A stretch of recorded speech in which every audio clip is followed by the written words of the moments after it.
Well, hi guys. Um, so I realize it's been quite a while since I did a video, and I happened to watch one of Jim's videos from Jim's Slot Car Obsessions, and he made a comment that it's kind of been a while since I put a video out and of any sort, and so I thought, hey, you know what? Yeah, let's go ahead and do a little update video. I don't remember when my last video was released or when I put it out on YouTube. I know it was probably around, I think November sometime. But anyhow, so I thought would be a good day to go out for a walk here and kind of do a little update video as to what's been going on, why I haven't put any content out or anything like that. And it's not that I haven't been active in the slot car stuff. I just haven't put out any video. After my last video, um, I was really heavily involved with taking care of my dad, and so basically that took a large majority of my time.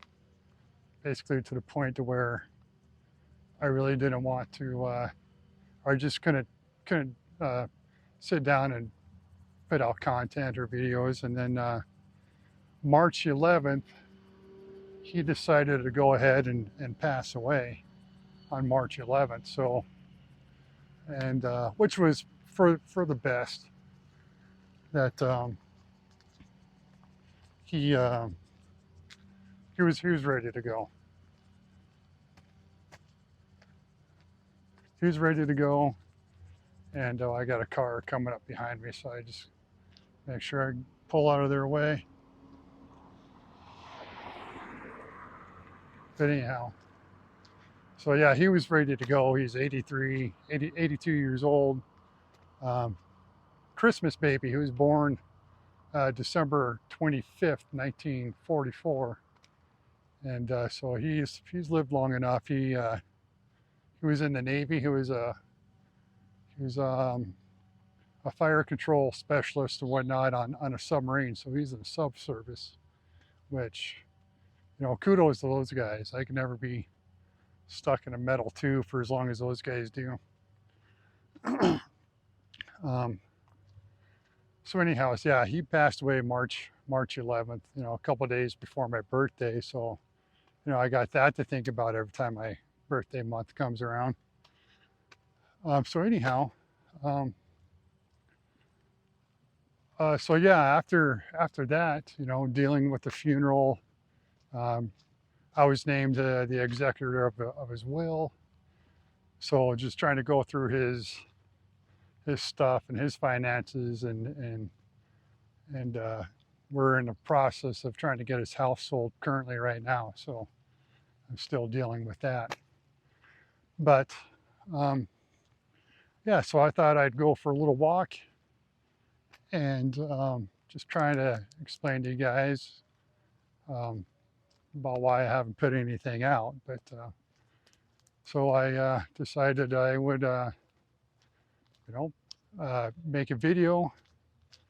And then I decided, hey, before I actually show you guys what I've been doing with the track, it's complete, it's updated, and I've been busy buying cars and buying chassis, mainly from um, Steve Crossland with Area 51. I've been trying to update my cars with those chassis. So we're just gonna continue to walk for a little bit further, and then I'll head back to the garage and go from there. But it's been a busy summer. Besides doing all of my dad's stuff, um, besides taking care of my dad's estate and the funeral and stuff like that. Um, After his passing, we just came back from the Philippines. We left on May 28th or 29th. May 29th, came back June 9th. So we weren't gone for too long. A little over, a week and a half, 9 days, whatever it is. Um, but I always have a tough time coming back. So I really love that country, and um, I really have a great respect for the people there. They're very hardworking, and they're always accommodating, and always treat me very nice when I go there. So, and I've made friends that I keep in contact with um, quite regularly through Messenger and things like that. And anyhow, we're gonna turn around and head back to the house. Kind of a nice, cool afternoon. Got a little weather coming in. You can see the clouds are a little bit darker in the background, but anyhow, so yeah, we just been busy, and so anyhow, we're gonna head back to the garage, head back to the shop, and I pulled out a few cars that I've bought, and kind of expand my collection. I've kind of caught the bug of trying to collect a series of cars. Um, like the Transamerica series, or let's say the Stampede Power series and things like that. And one of my favorite series is collects is the Legends of the Quarter Mile series. They got some great cars in there. You know, trying to stick more, you know, dragster related. But anyhow, we'll go ahead and catch you guys back in the garage. All right, guys. So we are back from our little walk, and thought I'd go ahead and show off the little Shelby again. Anyhow, so she's a little dirty. We just came back from a car show yesterday up at Red Lodge, Montana. So if you guys haven't been to Montana yet, I encourage you guys to go to Red Lodge. It's a big ski resort, tourist town. Um, it's located about 2 hours outside of Yellowstone Park. So you go through Red Lodge, go up the Beartooth Pass, all the way through Cook City, also known as Top of the World, and it'll take you to one of the gates that get you into Yellowstone Park. But it's a very nice drive, very cool town to visit. So I encourage you guys to, if you ever come to Montana, that's going to be one of your many places to go. But yeah, she's a bit dirty. Got a little bugs on the windshield there, but um, you know, needless to say, it'll be spotless again here pretty soon. Let's go ahead show you the track. It is complete, and so one of the main things about this track, and it's been an awesome track. I've already done a couple races on it with my drag racing group up here, and it's night and day difference between a routed track and a Tyco track, or whatever type of plastic track you have. But it's been incredible. Um, so it's pretty durable. It's not going to crack or break on you or anything like that. But one thing I did notice is that kind of like anything kind of made out of plastic or whatever, you get direct sunlight on it and it heats up, and it's going to kind of start to warp a little bit. So which is what happened here, because window, sunlight, heat, make speed bumps. And so when I seen this happening, I tried to push it down, maybe put a few more screws into it to kind of get it out. But this one was just too far warped, and so I thought, well, hey, I'll just pull the screws out, and maybe it'll flatten back out. Maybe it'll just you know uh, become flatter or whatever. But nope, that didn't happen. Um, but that doesn't really set me back too much, because what I can do is take that piece out there and switch it out with one of my dead section tracks here. And so what I'll do is I'll cut that little hump out there. I'll put it down here in place of this one, take this one, put it back down there, and we'll be back to racing in no time. I just haven't had time to do it. I did kind of start working on it, but I just haven't the time to do it with taking care of my dad's house and getting that ready for sale.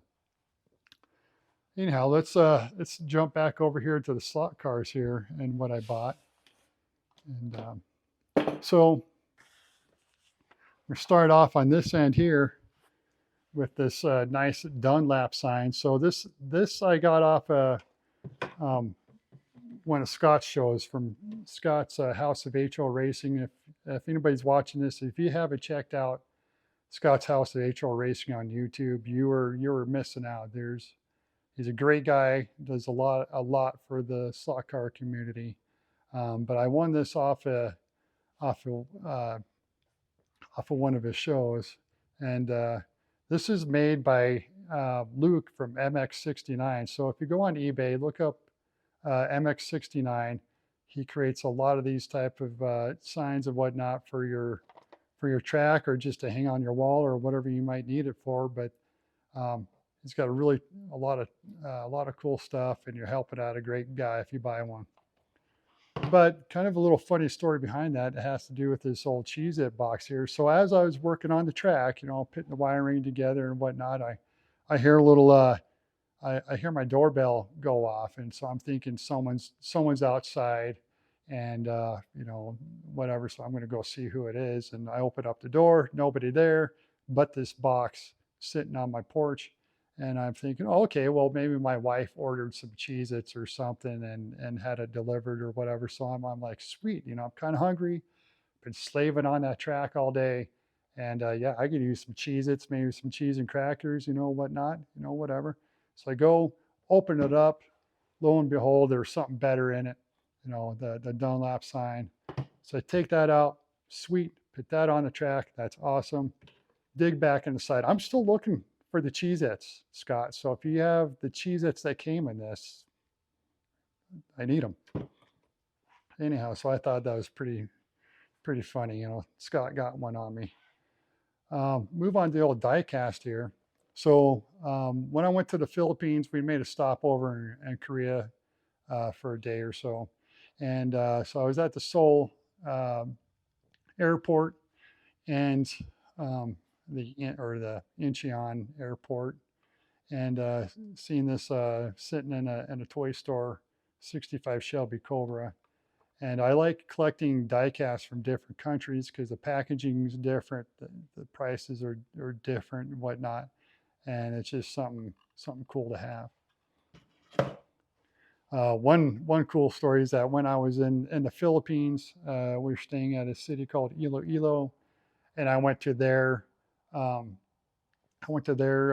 toy stores in one of their malls, and they have incredible malls. Some of these malls are 3 or 4 levels. They're stories high, and they're just full of all sorts of cool stuff and very nice people. And so I was at their toy store, and I picked up a couple of die-cast cars, and I had full intention about bringing them back home. But I got back to the hotel, and I met up with a couple friends and their kids, and I had given their kids some die-cast cars before in the past, and they waited like almost 2 years to be able to see me again, to be able to tell me how grateful they were for those cars and how cool they thought they were. So of course that kind of melted my heart a little bit, and I said, you know what, I don't need those cars. I went back up to my room, grabbed those cars, and gave everything I had to the kids, and that just made their day. Their eyes just lit up like fireworks. Then coming back to America, I went through Walmart, and I've been seeing this car on the shelf for like a couple weeks, and I couldn't believe nobody bought it. I'm like, this is a great looking 70 Ford Mustang. It's got some Gulf colors on there. I said, I can't believe nobody's picked this up. So I said, all right, I'm going to give it one more day, because it's not like I need another diecast car, but I mean, come on. So I said, I'm going to give it one more day. If it's there tomorrow, so I'm definitely going to pick it up. Well, that only lasted about half an hour. I got out of the parking lot, went right back in and got it. So, all right, let's move on to the onto the slot cars here. So here's another car that I got from Scott's House HL Racing, the GT Icons Chaparral. Just part of the series I'm trying to collect of the GT Icons, and I got a few more of these. They're not the Chaparrals, but some of the other cars that came with it. Now I wanted to move on to the Thunderjet Across America series. I thought, hey, these are great looking cars. I like the colors on them. Can't go wrong with the old red, white, and blue. And this 57 Chevy Bel Air. Now I got these at Hobby Lobby, so I'll just back up and say these are Hobby Lobby buys. And they had all of them there. And I wasn't going to buy them. I decided to say, hey, you know, I really don't need to buy all 6 of them. That's like $120 or whatnot. And I said, you know, I'll just hold off. Well, I went back there the next day and they're all gone. I said, well, dang it, you know, I should have picked them up when I had the chance. But then I went back there the week after. They had a few of them back, so I bought what I found. And I was like, oh, these are really cool, you know, 57 Chevy Bel Air. And then they got the Ford Thunderbolt, the Dodge Daytona, and then the fire truck. I'm like, they were doing good until, or not the fire truck, the ice cream truck. Maybe it would have been better with the fire truck. I don't know. But the ice cream truck, I'm like, seriously, you're on a roll. Had some really cool cars, Bel Air, Thunderbolt, Daytona, ice cream truck. I'm like, what happened there? But I bought one anyhow. Moving on to the Ford GT40s, the limited edition ones. Very nice, very cool. I bought these from Slot Car Depot. Same thing with this one here. Another cool GT40. I kind of prefer this one a little bit. It's more of a turquoise color, I would assume. But both great cars. And that one's number 473, I believe. Anyhow, so let's move on to these Shelby GT350 collections. You know, you can never have enough Mustangs. But I'm sorry, guys. I know there's a whole slew of them out there. Everybody's got one, but you know, these are pretty cool, pretty sweet. So picked up the red Shelby GT350, and I bought the blue one here. I'm gonna get my hands out of the picture there. Bought the blue one here, blue and white stripe. Very, very nice. And then when they first started selling these, they came out with the just the total green without the stripes on there, the forest green one. And so I was lucky enough to pick up 2 of them, and I bought both of these from Slot Car Depot. This one here is number 432.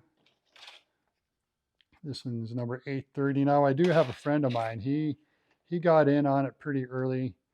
He also bought 2 of them as well, I believe, and they're both early numbered cars. I think one was like 190, and the other one was like 60 or something like that. But definitely lucked out on that. And then I really like these Bel Air colors, or not colors, the Gulf colors. So this 57 or 55 Chevy Bel Air. Pretty cool. I think they did an outstanding job on that one. And I believe I bought this one off of, I think it was Slot Car Depot, or it could have been BRS Hobbies, but I think it was Slot Car Depot. Here's something I got from Adam Hurt from Adam's Slot Cars and More channel off one of his shows. And I think I might go ahead and try to pick up another set of these and put a really nice running chassis underneath those and turn those into some of my my drag cars. But I think this set here will stay in the box. Speaking of really cool cars and really cool chassis, here's another one I got. This is a Javelin that I also got off Adam's channel. Adam Slot Cars and More. And just a beautiful car. Got the blue, white, and red colors on there. So I thought, what would make this car even better is to put a pretty sweet uh, chassis underneath that. So got a hold of Stephen Crossland at Rooster Racing in one of his Area 51 cars, one of his Area 51 chassis with the purple armature in there and the pink wheels on here. And I asked him, say, hey, what can you do for the chassis? Can you make me a red, white, and blue chassis? And sure enough, he did, and just knocked it out of the park. And I haven't even ran this one yet. And because I already know it's going to be just a hell of a runner. But that's going to look really, really good with going with that Javelin there. Then off eBay, some of the eBay auctions, I picked these things up. I think it's like $6 for all of them plus shipping. So I might have paid like $10 for every one of them. But my original intent was to clean them up and give them the old ceramic coating, just like Scott did on his channel, and shine these things up and put a chassis underneath them and sell them. But I don't know if I'm going to get to that point. I might just clean them up and just sell the bodies. So if any of you guys are out there who are interested in the bodies themselves, let me know. This one's lighted. It does have the headlight light in there, so it is a lighted body on there. And I guess I should have taken them out of the package, but I guess I didn't want to get my fingerprints all over them. Nice Western Auto, number 17. And these aren't really damaged, or they're not really heavily used. So they're all pretty clean looking cars. Except for the Dale Earnhardt number 3. He's got some rubs on there. He's been rubbing the wall on that track. So I'll still try to clean him up and see what I can do with him. Same thing here with this Diamond Racing number 55 car. Give it the old clean treatment and see where it goes.